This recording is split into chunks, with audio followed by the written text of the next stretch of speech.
President Benjamin Todd Jealous could not be here today, our jury counsel, who is scheduled to be in Elmira, New York, for one of my branches, rescheduled her to be here so the truth will be told why the NAACP is here. This is the General Counsel of the National Association for the Advancement of Colored People, Mrs. Kim Keith. I just want to get right to it. New York has one of the most progressive laws. It requires that parents be notified when you make major changes in the schools. And we filed suit because they took action without following New York state law. So when they violated New York state law, we filed a lawsuit. And we won that lawsuit. And it said that they had to create and implement and fund schools so that they would be able to not be the failing schools that they were, but that they would be productive schools in these communities.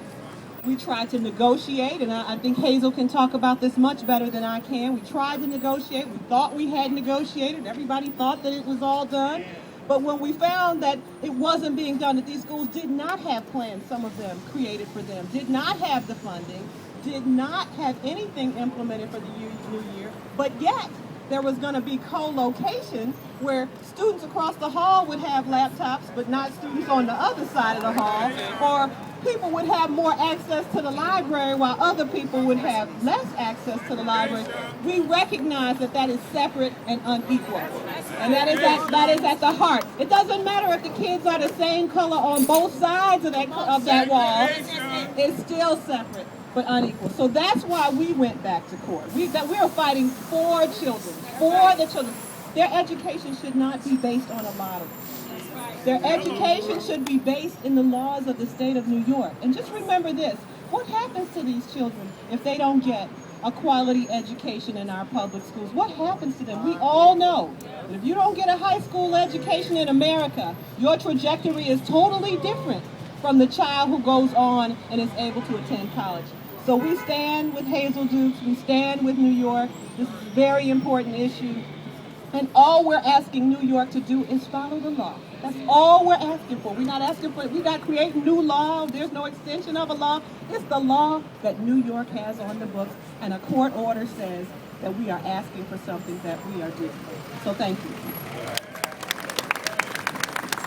We've been joined by two people, by Mark Weapon from our city council and our union leader, TWU. But now, I want you to hear from a parent. I want you to hear from a parent who's been working just unrelenting on this issue. We didn't dream this last night. We didn't start this yesterday. We've been in this battle for about 7 years, really, about 7 years straight, trying to get the Department of Education to understand its mandate for educating all our children.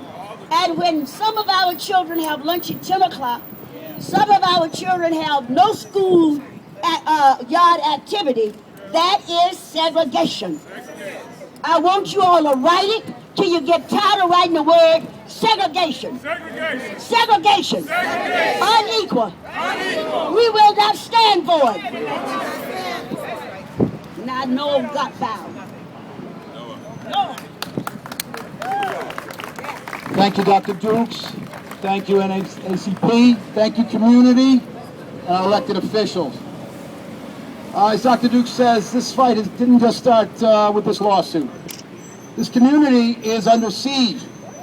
What's happening is, instead of improving our schools, working, investing in them, investing in our kids here, the DOE is closing them down.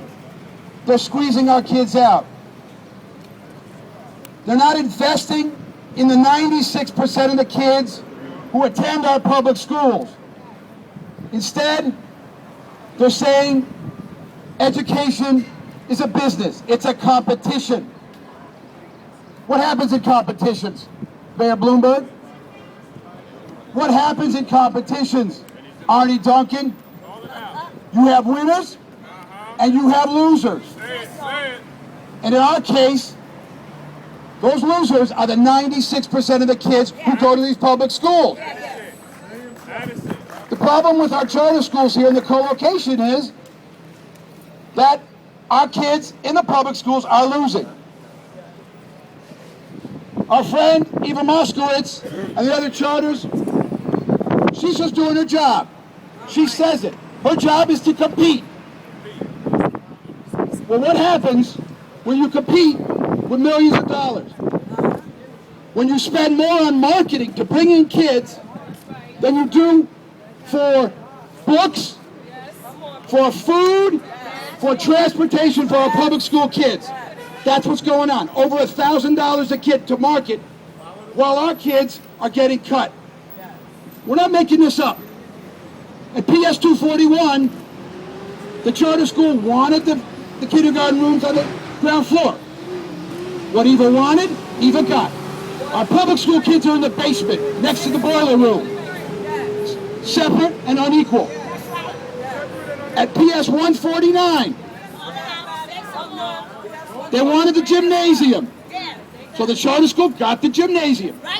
Where are the public school kids? They have gym once every 6 days in a workout room. Separate and unequal.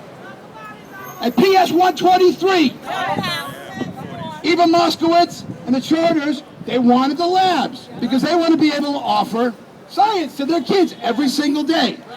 So what happens to our 6th graders and 7th graders and 8th graders who by law have to take the science test? They got nothing. And the kindergartners got the science room, separate and unequal. What happens to our special ed kids? At Brandeis, where they want to go in now, where they're spending over $1 million to bring in charter kids that aren't wanted and aren't needed, and to push out our ELLs, our special needs kids, what's happening there? The counseling suite has been closed for 2 of our high schools. They've been moved into a book closet. 330 kids counseled in a book closet so that